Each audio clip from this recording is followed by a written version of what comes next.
Alors, une des raisons pour lesquelles tu étais un peu remonté au début du confinement, c'est que tu venais de sortir ton album, ton 6e album, Ouais, qu'on voit à l'image, ouais, il est là. juste à côté de ta trompette, là. Back to the Roots. Et donc, l'album, tu l'avais sorti On l'a sorti quand le exactement? 22 février.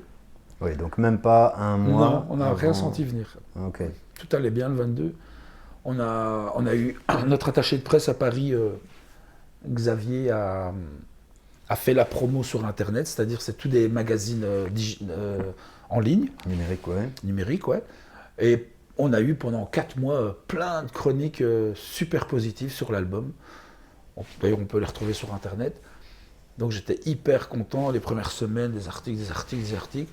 Il y avait Je me des dis, dates qui se préparaient. il y avait des tournées en route, il y avait pas mal de dates, il y avait, déjà on avait plus ou moins 40-50 dates, Mhm. jusque juillet, tu vois, jusque juin, et juillet-août, c'était prévu de retourner en Grèce, rejoindre les musiciens là-bas où j'ai été l'année passée sur une île, d'ailleurs je conseille à tout le monde, là c'est cool comme île, Anafi, c'est en face de Santorini, Ok. en Grèce. Et donc c'était prévu après que je reparte 2 semaines en juillet travailler avec eux. Là c'était vraiment musique traditionnelle. C'est pas que mes morceaux, c'était m'allier avec mes musiciens qui ont un projet là-bas Mhm. et jouer dans les tavernes en Grèce comme on a fait l'année passée. Et repartir en août 2 semaines et quelques festivals par-ci par-là. Donc ouais, tout a été. Donc on a mis, je crois pour cet album, ça a mis 2 ans pour le temps de trouver le bouzouki qui joue dans le groupe, c'était un nouveau musicien dans le projet. Et justement, on va revenir un petit peu sur le côté musical, parce que donc l'album s'appelle Back to the Roots, donc retour aux racines, retour aux sources, Ouais. et il dénote de ce que tu avais fait. Enfin, quand je dis tu, Tumos, c'est un Ouais. groupe, hein, c'est ça? Ouais, c'est mon nom de famille, mais moi je vois plus comme C'est- un jour un des chanteurs avec qui je bossais sur le 3e album et le 2e, il avait dit, on avait été à l'Élysée-Montmartre, il avait été interviewé, il avait dit, c'est la Casa Entumos, la maison Entumos. Ok. Une fois que tu rentres dedans, on fait les choses tous ensemble, même Ok, si c'est donc- moi qui compose, même si c'est... Donc c'est un petit peu le nom du projet, mais Voilà. ça implique d'autres musiciens. Voilà. Ok. Donc cet album, il est différent de ce que tu faisais auparavant, où là tu étais plus dans des sonorités hip-hop, Électro-jazz, hip-hop, électro, funk, drum and bass ouais. même. Ouais, ouais. Et ici, tu as décidé de revenir vers une musique influence grecque, influence balkan, Ouais. traditionnelle. Pourquoi en fait? Qu'est-ce qui t'a poussé Bah, c'est vrai que à- en ayant été, je suis parti, quand je suis parti en Angleterre, bah, j'ai vite fait mon premier album la première année. Au départ, je voulais aller aussi pour essayer de faire des auditions et partir dans peut-être des comédies musicales ou tourner avec des gens que j'aimais bien. C'est vrai que j'avais Jamiroquai en tête. Je me suis dit, tiens, s'il y avait une audition pour Jamiroquai, je tenterais bien Mais, le... revenons justement là-dessus. Comment ça se fait que tu te retrouves à moitié en Angleterre, à moitié ici? Après, tu reviendras sur Ouais. le. Mais le pendant des retour. années, donc je suis parti en 2001. Mhm. Pendant 10 ans, je suis plus jamais revenu en Belgique, sauf pour les tournées, voir la famille, quoi. Je revenais 20 jours par an en tournée, je profitais de voir les gens, mais je ne revenais pas ma vie était à Londres, quoi. C'est ça, et comment c'est né ça? Comment je suis parti à Londres? Comment est-ce que tu t'es retrouvé comme ça à aller, venir Ah ben là, à c'est Londres? parce que, comme je te disais, c'est un truc familial. J'ai eu un enfant et on a été séparés avec sa maman. Donc, je voulais pas rester en Angleterre et pas voir mon fils. Donc, j'ai décidé de reprendre mes valises et de faire le Oui, chemin inverse. mais en fait, ma question c'est comment est-ce que tu as commencé à aller à Londres en fait, pas comment est-ce que tu as commencé à En revenir? 2001, alors. Ouais, Ah ben, un jour, au départ, j'avais été à New York quand j'avais 20-21 ans pour essayer d'aller vivre là-bas et terminer mes études là-bas. Quand j'ai vu le prix du Minerval, j'ai fait demi-tour. Et voilà. Et je suis quand même resté à New York pendant 1 mois et demi, 2 mois, je ne sais plus. Et finalement, je suis quand même revenu en Belgique pour terminer mes études au Conservatoire Royal de Bruxelles, ce qui équivaut à l'université maintenant en classique. Et j'avais commencé le jazz aussi. Et finalement, donc ta question c'était pourquoi je suis... comment est-ce que tu tisses ce Eh ben, je me lien suis dit, avec Londres en puisque fait? les États-Unis c'est loin, il faut des papiers, c'est compliqué. Et puis je devais terminer mes études. Je suis revenu ici pendant 1 an je pense. Et je me suis dit, je voulais partir depuis toujours. Je m'étais dit, depuis que je suis ado, je me suis dit, moi un jour je partirai d'ici, quoi. Je ne sais pas pourquoi. Bon, on croit toujours. Et donc tu es parti à Londres. Et je me suis dit, pays anglophone, pas trop loin, Angleterre. C'est parti, quoi. Tu jouais déjà à ce moment-là avant de partir? Je jouais déjà en Tu jouais avec Belgique, des DJ notamment, non? Je jouais avec des DJ assez connus à l'époque, qui cartonnaient bien dans le monde entier. On jouait au Wouzwouzlan, à la Roca. Enfin, je faisais tous les clubs de Belgique avec des DJ, Junior Jack, Eric Poabi, pas mal de gens, très cool. Une période un peu folle. Et je faisais aussi du jazz et de la pop. Et je jouais avec des Africains, je jouais avec des Sénégalais à Bruxelles quand je vivais à Bruxelles. Et je faisais mes études et à côté, je jouais aussi avec un projet. Ça, c'était juste avant Bruxelles. Je jouais avec Hervé Le Thor, saxophoniste, qui est à The Voice depuis des années. Super musicien. J'ai joué avec Rosario Amadeo, pianiste que j'ai connu au conservatoire, qui est acteur et qui a même fait un film avec Jackie Chan. J'ai joué avec Santo Cinta, c'est mes potes d'enfance, quoi, de jeunesse. Et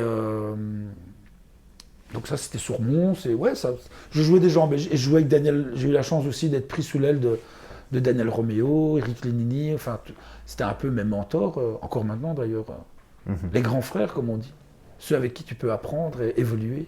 Et ça, c'est avant de partir à Londres? Ça, c'est avant de partir à Londres. D'ailleurs, Okay. quand j'étais en Belgique, plein de gens disaient toujours « Ouais, t'es pas assez bon, que tu vas aller foutre là-bas. » Ah ouais?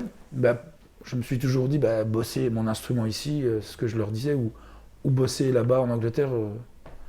Et j'ai l'impression, avec le recul, que c'est des gens qui n'ont pas eu les corones de partir de la Belgique. Parce qu'il faut quand même être un petit peu barjot pour tout quitter du jour au lendemain, quoi. Je m'en rends compte. Ouais. Je crois que je suis un peu comme ça, donc... Et donc, un jour, tu as tout quitté? Un jour, j'ai décidé, voilà, j'ai fini mes études. Quand j'ai fini mes études, je me suis dit, je reste encore 1 an en Belgique, voir qu'est-ce qui se passe. J'étais dans le groupe de Daniel Romeo. 1 an après, on a fait un album et tout ça, on a fait des choses, c'était vraiment très chouette. 1 an après, je me suis dit, bon, il faut que je bouge, quoi. Et là, j'ai appelé ma famille, j'ai dit, bon, voilà, en décembre, je me casse.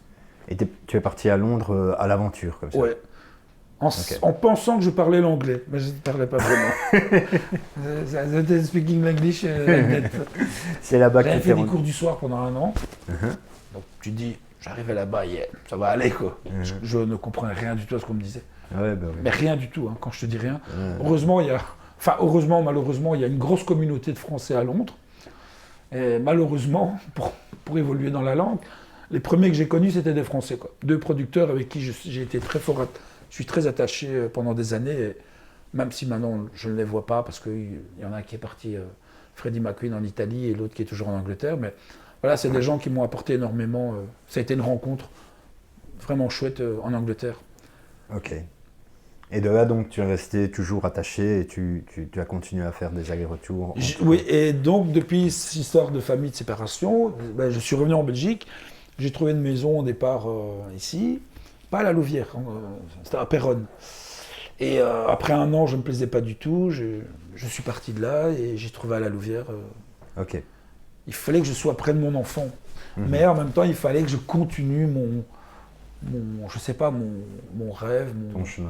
En tout cas, mes voyages, c'est quelque chose qui fait partie de moi. Les Gitans, ils sont un peu... Même si je suis pas... On sait pas vraiment. Ben justement, donc la question de départ, c'était pourquoi maintenant revenir vers des sonorités traditionnelles grecques, vers la musique des Balkans, etc. Pourquoi en fait tu as pris ce virage-là?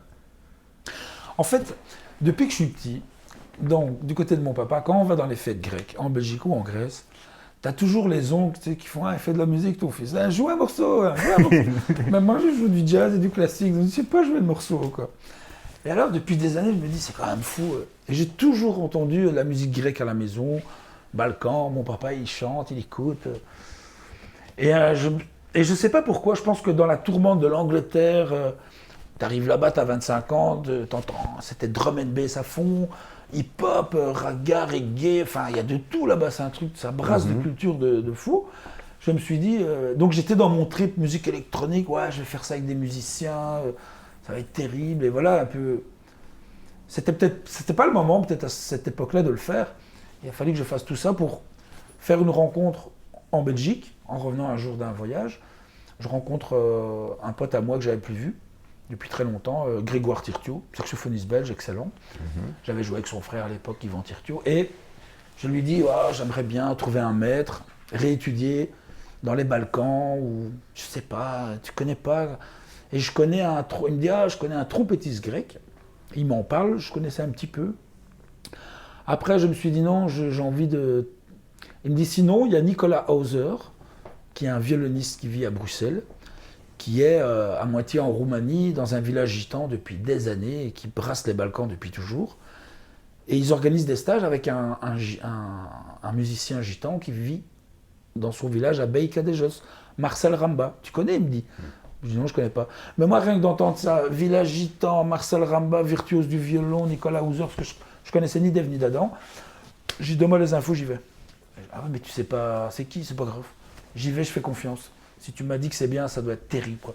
Et je suis tombé amoureux de ce village, des gens là-bas, de Marcel, enfin de sa musique. Hein. Parce que je te voyais déjà avec ton petit air vicieux, hein, un grec. Et voilà, et donc, l'aventure a commencé comme ça, à retravailler de la musique que j'ai écoutée mais que je ne pratiquais pas. Et j'ai été aussi faire des stages en Grèce avec un joueur de bouzouki, Eugène Voulgaris, un maître aussi. Et j'ai étudié, et j'étudie encore. Je pense que c'est toute sa vie qu'il faut bosser. Et voilà, ça commençait à me donner des idées. Et comme j'aime bien de mélanger un peu tous les styles de musique, je me suis dit, ben voilà, c'est le bon moment. Et comme j'avais une envie folle de passer beaucoup de temps en Grèce, encore plus que depuis que je suis tout petit, je me dis, ça c'est encore la bonne occasion pour partir en voyage là-bas, rencontrer des gens et tout ça. Et au stage, j'ai rencontré deux jeunes qui avaient 20 ans à l'époque, Yorgos et Kostis. On a lié d'amitié, ils m'ont dit, après le stage, ils m'ont dit, si un jour on t'invite à Athènes chez nous, tu viens? J'ai dit, moi si tu m'invites, je viens. Au mois d'octobre, ils m'appellent, ils disent, tu veux venir, non c'était en septembre, tu veux venir en octobre, 10 jours, 2 semaines? Je regarde mon agenda, j'avais rien, je pouvais un peu me libérer. Je dis, ok, je ne vais pas aller à Londres. Oui. Moi, il ne faut pas me le demander 2 fois. J'ai été là-bas, ça a été extraordinaire, parce que quand tu as 20 ans, tu n'as pas les mêmes préoccupations que quand tu en as 40, tu vois? Même si je suis un peu plus vieux, mais ça, je ne peux pas le dire. Et donc, c'est vrai, quand je suis revenu de là, j'étais waouh. J'avais l'impression de revivre comme quand j'avais 20 ans au conservatoire, quoi. On faisait les nuits entières dans les clubs de musique grecque, donc les rebetiko traditionnels. J'essayais de rencontrer un musicien là-bas, je faisais des projets avec eux, j'apprenais plein de morceaux. On jouait dans la rue, on jouait dans des tavernes, on allait dans des jams.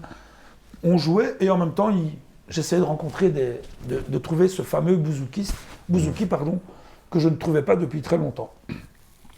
Ça faisait quelques années que je cherchais. J'avais été plusieurs fois en Grèce et j'ai aussi trouvé quelqu'un qui a changé, qui a fait un grand bien dans ma vie, Evangelos Tsiaples, qui est sur l'album, c'est un tueur au bouzouki. Et je pense que c'était la personne qu'il fallait, qui rentre dans la famille Entumos, quoi. Est-ce que c'est le musicien qui joue sur la reprise de Grand Corps Malade que tu as fait? Oui, c'est lui. Ah, ok. Pendant le confinement, Evangelos, dès que je propose un truc, c'est un passionné, il est toujours ok. Je lui ai proposé cette chanson, il ne comprend pas le français, il m'a dit « Ah, ça a l'air beau !» Je t'aime de Grand Corps Malade et Camille Lelouch. Mais je l'ai croisé une fois chez toi, je crois. Ouais, tu l'as déjà rencontré. Hein. Ouais. J'ai dit, on va faire un truc avec une guitariste, Sophie Marcoux, et avec toi, comme ça, sans prise de tête, une petite reprise. Et... Bon, il y a eu quelques views, c'était sympa. Et... C'est un morceau, je sais pas. Oui, c'est quand je faisais mes petits boulots en Stum, ils mettent tout le temps la radio et j'entendais tout le temps des trucs à la radio. Et ce morceau-là, ça m'a... Parce que je t'avoue qu'en radio, il y a des trucs... Et t'as accroché sur ce morceau et tu t'es dit, je me suis dit, allez, on va faire une petite reprise. Faire une petite reprise à la grecque. Et donc, par rapport à ce que tu disais, ouais, j'ai commencé à écrire des choses, reprendre des vieux morceaux que j'avais appris au stage ou avec mes potes à Athènes. J'ai rencontré Evangelos Tsiaples, une des dernières soirées que j'étais parti encore en voyage chez mon ami Yorgos, le guitariste avec qui je travaille aussi là-bas.